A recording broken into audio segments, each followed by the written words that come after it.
সত্যিকারের নতুন বাংলাদেশ গড়ে তুলতে সেনাবাহিনীতেও সংস্কার প্রয়োজন বলে জানিয়েছেন সাবেক সেনা কর্মকর্তা ও বিশ্লেষকরা।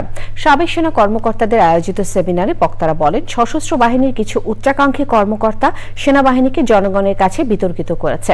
তারা রাজনীতি প্রভাবমুক্ত সশস্ত্র বাহিনী গড়ে তোলার তাগিদ দেন। পান্থ রহমান জানাচ্ছেন বিস্তারিত।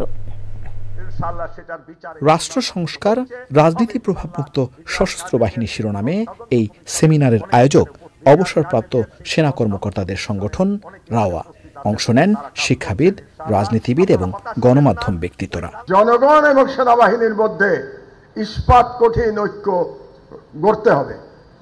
ইস্পাত কঠিন ঐক্য যখন আমরা বলি, তখন দূরত্ব কমাতে হবে, দূরত্ব শূন্যে নিয়ে আসতে হবে।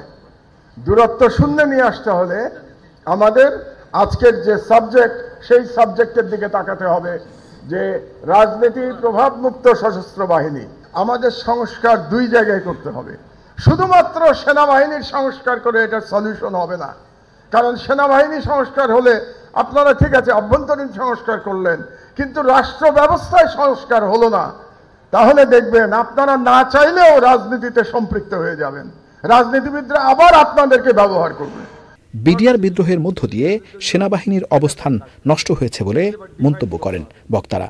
ডিজিএফআইয়ের মূল দায়িত্ব হলো to look after arm forces, not politics, not civilian. সিভিলিয়ানদের জন্য এনএসআই কাজ করবে, এগুলি আবার ডিফাইন করতে হবে। বাহিনীর মূল দায়িত্ব হওয়া উচিত দেশের স্বাধীনতা, সার্বভৌমত্বের দায়িত্বে নিজকে নিয়োজিত করা। কোনো অবস্থাতেই রাজনীতির সাথে সরাসরি সম্পৃক্ত হওয়া উচিত হবে না। তাহলে সশস্ত্র বাহিনী একটি শক্তিশালী প্রতিষ্ঠান হিসাবে মাথা উঁচু করে সকলের নিকট সম্মানের আসনে অধিষ্ঠিত হবে।